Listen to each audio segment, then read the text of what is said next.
Welcome to Brain Wealth with Bryan Repple from Repple Wealth Group. Join us on a transformative journey where we explore the powerful connection between mindset, financial success, and cutting-edge biohacking. Gain actionable insights from Bryan and his guest experts in psychology, finance, and personal development as they examine the world of biohacking to supercharge your mental and physical well-being. Whether you're an entrepreneur, financial enthusiast, or simply eager to enhance your health and mindset, let this podcast be your guide to holistic abundance. Now, let's get ready to unlock your brain wealth.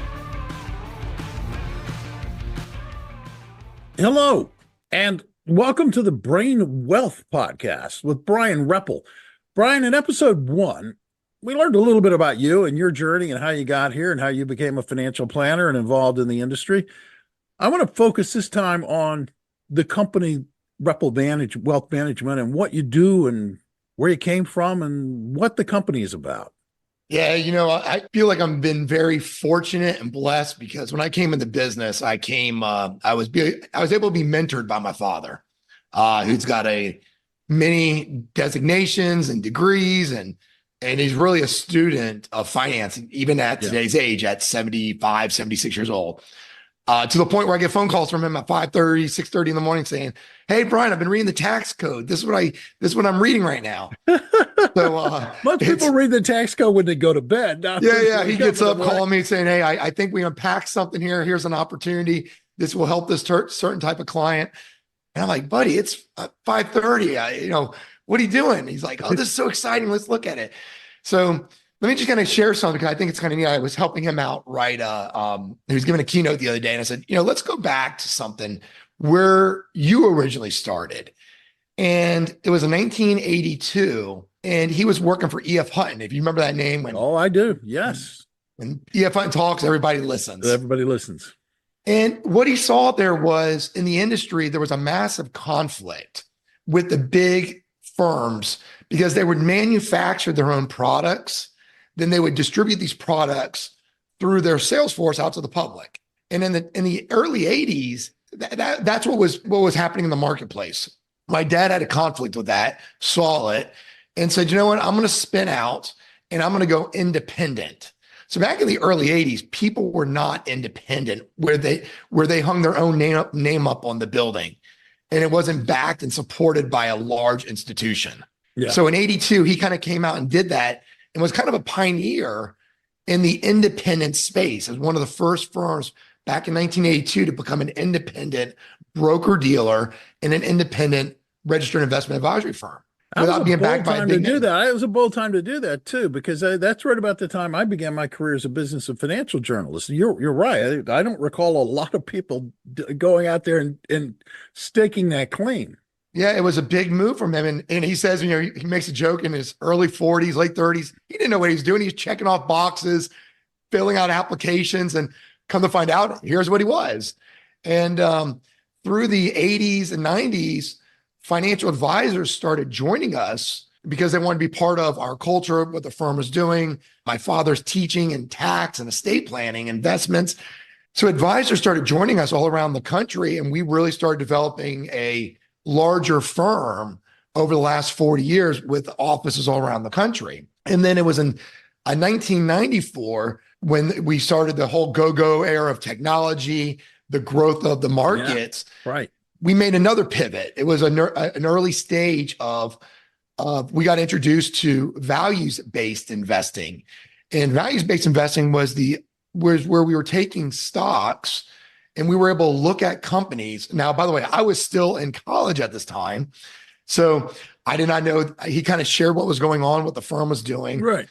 But he made another really bold pivot in the early 90s when we got introduced to showing that we could actually screen stocks that were investing into companies or investing into lifestyle, let's call it pharmaceutical companies that were promoting maybe abortion or puberty blockers, things that maybe would violate our morality, our values. Okay. And so we were able to start screening more socially conscious stocks for these type of positions. And this was really bold. It was new in the early 90s. Now, 20, 30 years later, it's a $1 trillion plus industry. And my dad was on the forefront of seeing this and really, getting behind aligning people's investments with their values and making sure they're not only are they getting the returns that they need to achieve their goals in the future, but it's more than just an investment with a rate of return. It's an investment with principles that are aligning with people's values. Yeah. So he made a big pivot back in the early 90s to socially see the social awareness of this for our clients and bring this to them and then to our advisors. And over the last 30 years, like I said, now it's a $1 trillion industry, what's gone into this marketplace. And there's another pivot that we're doing as a firm right now. And what I really see is I see this conflict. I spoke at our national conference about this in the industry. And the conflict is, Bill, let me ask you, and I'll ask the audience out there, if you had to have heart surgery, would you ever want to go meet a doctor that could only operate on your heart with one arm because the other arm was tied behind his back? Well, no. I mean, the answer to that's obvious. Right. I'd like both hands working. You want the guy being confident to work with both hands. And that's what's happening in the marketplace. We have a lot of people out there that are not securities licensed. They're not fiduciaries. They may be only insurance only licensed. And they're giving financial advice in the form of everything should go into a insurance type of strategy. Well, I do believe in insurance strategies and I believe they're appropriate, but I don't believe everything needs to go into it. So we got that conflict. We have a lot of people on TikTok and Instagram and these things that are promoting insurance programs, but they're only working with one arm tied behind the back. Right. And clients are meeting with these individuals. And if you can only get one thing from one person, you're only going to eat that one flavor of ice cream. Exactly. Yeah. And that's a conflict out there. And then we have the other conflict of I see as the fiduciary, which we serve as well as a broker. And it's giving maybe lack of advice because it's just managing money. It just has one outcome. And when I came in the industry 25 years ago, I was working to serve older individuals, giving advice. Here's a 22-year-old giving and listening to a 70-year-old. And I had to really have a mindset shift because what I wanted as a 22 to 24-year-old was growth. That's what I was thinking. Yeah. It was the late 90s. And I really had to learn differently, serving an older market at a younger age, how to meet people's needs, where they were at. Yes. And that's what I really got gifted at. I saw that from an estate planning, insurance, investments, legacy planning. And what I truly believe, and I'll talk about the pivot here in a minute, what I truly believe, it's the balance of, to get the greatest goals, it's the alignment of your insurance programs, your investment programs, your estate planning, and most importantly, the taxes, because it's alignment of all these things together to achieve the goals. Because you do have a choice of saying, if you pay taxes that you could have avoided, or you pay something you could have avoided, that money is gone forever. It's not in your family's wealth anymore. It's in somebody else's wealth. Right. And so it's really designing strategies to help people keep and retain more of their wealth for their future, not the government's future or not the bank's future. It's helping it keep and retain for their future. And so it's really aligning all those instruments together. So I'm coming with, if we're doing heart surgery, we want a team around us with all hands on deck. Exactly. Nothing's tied behind their back. And the pivot that we're really going with right now is I really see as a firm, we're really pivoting as being more of a financial technology, a FinTech wealth management firm. And we're really embracing the financial technology that's coming out to help the next generation. I'm 48 years old. And I believe this technology is really going to help the next generation, the Gen Xers out there that are embracing this new technology. So the pivot that we're really going to as a firm right now is I'm calling ourselves a FinTech wealth management firm focused on education and marketing. Really focused on providing financial education using the latest financial technology available. Actually, that's interesting and intriguing because it fits with the legacy of innovation that seems to be going on with Repple Wealth Management over the years. So given that context, you kind of hinted at this, but like what is right now in terms of clients, who are your ideal clients? Who are the people that, you're looking to spread this word to and you think you could benefit the most? The marketplace all needs service. And I've been servicing the older marketplace. And I think that's where the most people are trying to attract are those that have the wealth. And what I really see is being 48, I see it not an underserved or even a neglected marketplace, but it's that the next generation, my group, the individuals, late 30s to early, maybe late 50s, early 60s. Mm-hmm. And it's the ones that are going to be inheriting money in the future, or they're asking the question now saying, hey, am I on track to get to where I need to be in 10, 15, 20 years into the future? Am I on track to get there? And that's what I kind of said in the previous podcast was there are two versions of us. There's the version that's shown up today, the today version, which is an accumulation of all our past decisions, our past thoughts, our past behavior. It's gotten us here today, but it doesn't have to define us. It's also that future wealth, that future person that we can be working towards. And I find a lot of people, it's really amazing. We do a lot of tax planning this type of year. And I find it amazing that people are fearful of reaching out to solve something because there can be exposure of like, hey, I may not be doing something right.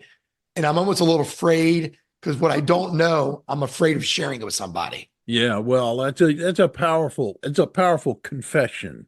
It is, if you will. It is, and I think that's the integrity part of it. And I think one of the greatest challenge that all people have, and working in any space, whether it's buying a car, going to your doctor, it's all about, can I trust you with, in our space, can I trust you with my money? Can I trust you with that? And can I trust you that you're going to help guide me or my family to get us to where we need to be, where we want to be in the future? Can you do that for us? And that's what I think inherently the gut is kind of always asking, can I trust you with that? Well, yeah, it's not only, it's, and I would also add to that and say, can I trust you with the admission that I feel kind of vulnerable here? Mm-hmm. In not being quite sure what to do and not knowing what maybe actions I should take. Absolutely. That's a scary thing, especially when you're sitting down with somebody and you're talking about the kinds of things that you involve money and you're right, the future you. And I kind of say it's in the health space and it's in all these areas that sometimes we don't want to be vulnerable with the things we don't know. So we end up not taking action. And we don't move forward because we're afraid of getting hurt again. We use our mind to say, oh, if it's like this, it will be like that again. Mm-hmm. Well, that's not necessarily true. I mean, we need to make sure that we understand the thing. We have one of the things I always like to ask people is, I'm not there at your home at night. I'm not there at the dinner table. We're not there in the bedroom with your spouse having those conversations. Right. So what are those conversations going on? Because if we can help understand them, it can eliminate conflict between families. Because when money gets involved in families and those conversations are not being had, it can create additional stress on the family, the kids, their growth and development. So helping remove some of those, maybe the language, the lack of something, and bringing clarity and direction can release tension on the family so they get what they really want. They're going towards what they really want. Peace, fulfillment in their families, a great relationships with their kids and their spouse. That's what we want to see. And so the marketplace are really, go ahead. It's funny. No, I was just going to say, there's a podcast out there called Money is Emotional. That's what and you maybe, not saying anything. I haven't seen that, no. It's one of the most aptly named podcasts I've ever heard. And you're touching on the fact that it's like, money is an emotional thing. And to admit the vulnerability, to admit the uncertainty, to sit down with somebody, that's scary, Brian. But it's scary. There's no other way to put it. Well, even some of our wealthiest clients, there's always something in there that they're trying to achieve more of. Yeah. Everybody's trying to seek more. Even if they have the most money, there's still a gap somewhere that they're seeking something. And it's really listening, trying to understand what is it that they're looking to achieve now. Because if you had all the money, I think we said this before, if you had all the money, but you have no time, that's not optimal. No. I mean, and if you have no money and you have all the time in the world, you're an infant. You're a high school kid. Or you're broke. So it's trying to, how do you get the balance, the right balance of, I mean, I'm sure you hear many times individuals say, I can't do something because I have no time. But you're like, wait a minute, you have all these resources. Yeah. I don't have the time for that. I don't have time for that. Well, allowing more money for somebody can provide a time. It can provide someone to help cut the yard or give your spouse a cleaning lady or do something.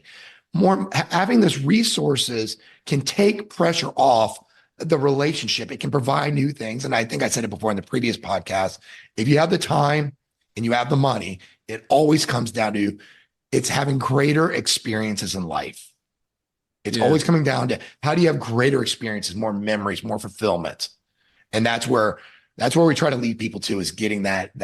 I hear people all the time saying, Bryan, do we have the money to go on this cruise? I'm like, please go spend some money. You have permission.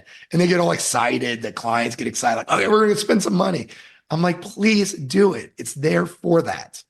But there's a lot of scarcity thinking growing up in different generations. And one of the greatest lines I ever heard was an older client said to me, and they were in their 80s at the time, Bryan, how do you read a menu? I said, I look at the food and I read it from left to right, like any person would. Oh, yeah. What do you mean? And well, when you grew up in the Depression era in the 20s, you read the menu from right to left. Because you're going to look at the first and then you'll match it up. And I was like, wow, that's a generational thought process. That's inherent. That's embedded in them. And that's how they see things. So it's understanding that the different generations, how we have, we click a button and we get a downloaded app on our phone. It's $3.99, or Amazon's at our door. Yeah. That's a generational, how quick and accessible things are to us. No, it really is. So this kind of beggars the question of, these first couple of episodes of this podcast, we've been getting to know you, getting to know the company and stuff. And I suspect at this point, there are people thinking that you might be an interesting person for them to have a contact with and conversation with. So give us an idea of when somebody approaches you, if I reached out to you and said, Bryan, can we meet? What would that meeting look like? What, how would that go? Yeah, great question. So obviously the very first thing is understanding people, listening, hearing. I think Oprah Winfrey said it the best when she was asked, like, what made Oprah so successful in her career? Right. And she said, I give people a microphone to be seen, heard, and understood. Now I was like, that's powerful. And so really the first meeting is making sure that people are being seen and heard. And I think that's that lacks in our industry. I think it lacks in a lot of professional industries, making sure that the people are seen, heard, and it's truly understood what they and their families are looking to achieve. Where do they want to be? And understand that's through great question asking and listening. And then it's from there. I really think it's essential answering, I call these the 4 most important financial questions. And I don't see the industry answering these 4. These 4 questions, I believe everybody should know the answer to. And it's as simple as this. 1, I'm going to go a little financial talk here, but it's fun because most people haven't even heard of these 4 questions. And like when you hear it, and if you don't even know the answers to these yourself, it's kind of like, okay, then what are you doing? That means you're just investing. You're just doing things. So alignment of those instruments are critical, but how do they align to these 4 questions to gain the answer and clarity?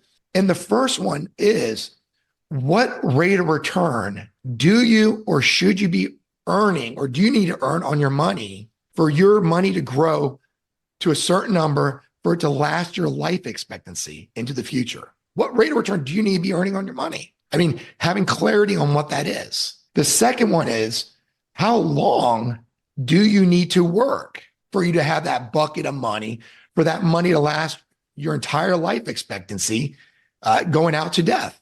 How long would you need to work?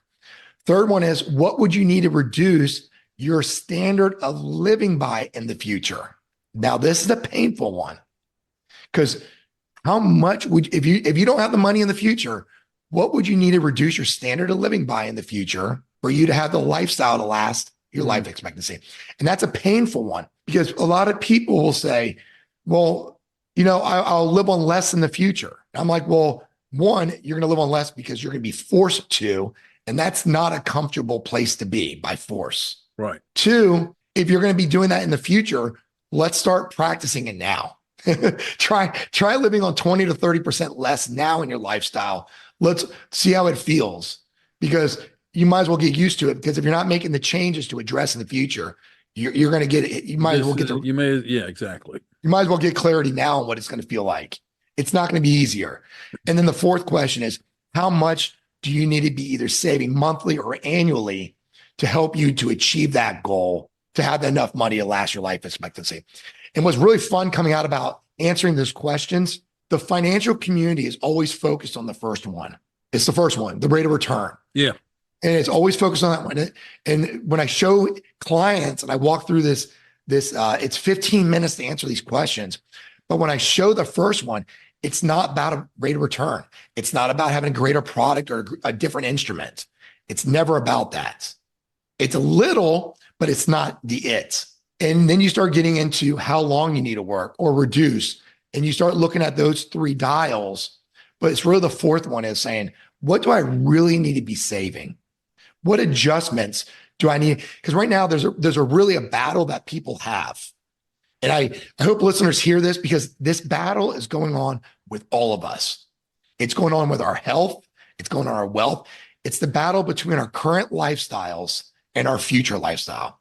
Our current lifestyle demands things that are saying we need this today, and our future right lifestyle wants.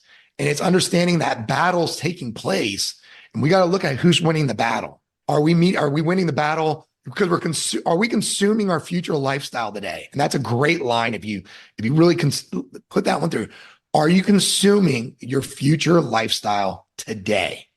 And that one really needs to sink in, because it takes discipline.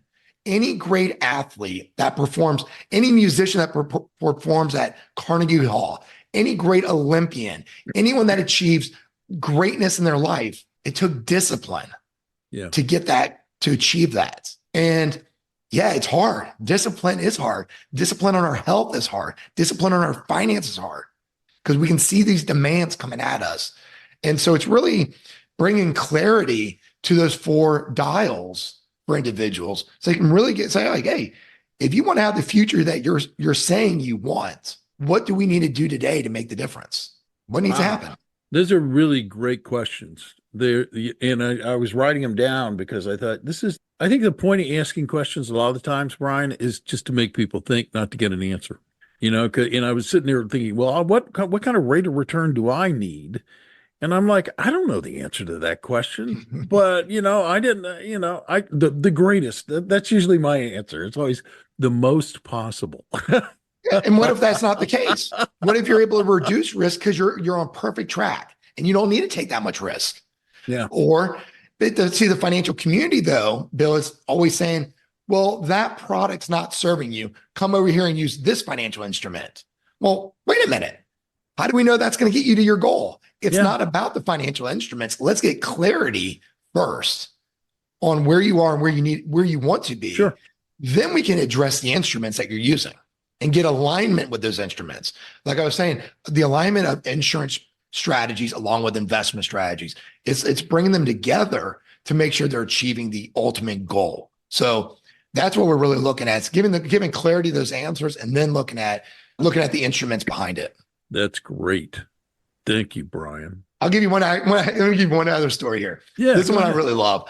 One of the greatest things that when I saw this at a younger age, I'm 48. My father taught me a lot about finances. And one of the lines that I always learned was, once you transfer money, once I've given away money, whether it's going through the ATM machine and paying $3.50 for a fee or whatever it is, once I've given that money, I have transferred it away from my wealth unknowingly and unnecessarily. I'll never see that money again. It's gone forever. So I give the analogy, if you've ever went out and cleaned your car at your house, instead of going to a car wash, you said, I'm going to clean my car out the house.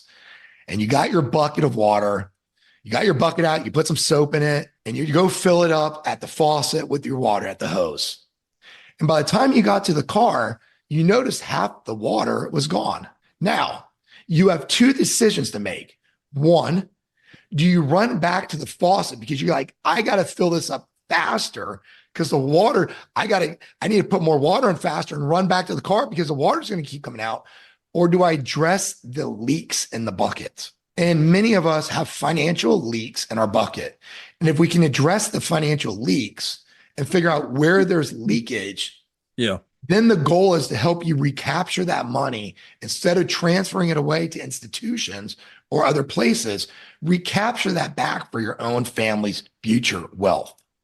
Now I got to go fix my bucket, Bryan. We all got leaks. We all here, Bill. This is just another side story because this is where it really hit me. I was at a hotel one time when I was younger, in my late 20s. Right. I was leaving the hotel and I saw these two beautiful long sleeve shirts. I forget the name of the fancy designer, but they were like $200 each, these shirts. And as a late 20-year-old, I'm like, they were pretty expensive for me. I bought them. $400 I paid for these two shirts. As I'm leaving the store, I'm driving home. I was with my girlfriend at the time, and I'm doing the math in my head. I'm saying, wait, these shirts were $400. If I invest that money and over time, it would grow to 800, then 800 would go to 1600, 1600 would go to 32, then 32 would go to 6400. Right. The rule of compounding interest. And I said, these shirts are not worth $6,400 to me. So I went around, turned the car around, because I said, the moment I bought that $400 shirt, those two shirts, I transferred not just $400, I lost all the future value of that money forever. It was gone. Yeah. I went around, returned the shirts, and I said, all right. And it just gave me a lesson of saying, all right, let me be thoughtful about where I transfer my money to. Because it's not the dollar a day, it's what I'm giving up. It's that future value. Right. Yeah. And I want people to really understand that's that health decision. If I eat that donut today, great, eat it, enjoy it. But there's also a future health of you that's going to show up too. If you keep eating that donut every day, that compounding effect that's going to have on your body. Bryan, you're killing me. I got to fix my bucket. And now you got leaks in the bucket and you got to get rid of the donuts. This is great. And it's a great point to wrap this up. Look, what are we going to talk? Do you have any idea what we're going to talk about in the next, going forward in terms of episodes? Well, we're certainly going to be talking definitely about some financial instruments, strategies, principles that we've laid out here today. Yeah. I want to gain clarity. Nothing is ever really based on one financial instrument. And we're not going to get really into anything. We're going to talk really high level strategies and principles. So it's with strategies and principles you can win the game. So we will get into some of those. I have some amazing guests that I have in the health space, people that have overcome massive challenges from younger when they were children to achieve great success, that know how to balance money, time, and now that last part, magic and experiences. And we're going to I want people's minds to be flexible to hear what's possible for them. Everything is available for everybody if we allow ourselves that access point. Fantastic. I cannot wait. However, if somebody who's listening to this thinks they don't need to wait and they want to reach out to you and maybe start a conversation with you personally, what is the best way for them to get in touch with you?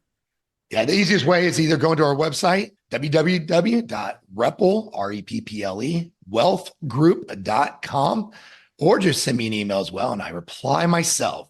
That's at Bryan, B-R-Y-A-N, at garepple.com. That's fantastic. Thank you. This is great. I'm looking forward to further episodes. And if you're listening to this podcast and are not a subscriber already, maybe you should just hit the subscribe button so that you don't miss any future episodes of this podcast. And if you like it, we would humbly ask that you rate it and you share it with folks, get the word out with what Bryan is talking about, and help grow this podcast. On behalf of Bryan and everybody at Repple Wealth Management, I'm Bill Tucker, reminding you that you can go out and make it a great day today or not. It's your choice. Thank you. Thank you for listening to Brain Wealth with Bryan Repple. Click the follow button to be notified when new episodes become available. Visit our website at www.repplewealthgroup.com. That's REPPLE wealthgroup.com. And don't forget to click the follow button to be notified when new episodes become available. The information covered and posted represents the views and opinions of the guest and does not necessarily represent the views or opinions of Bryan Repple. The content has been made available for informational and educational purposes only. The content is not intended to be a substitute for professional investing advice. Always seek the advice of your financial advisor or other qualified financial service provider with any questions you may have regarding your investment planning. Bryan Repple is a registered representative and investment advisor member of FINRA SIPC.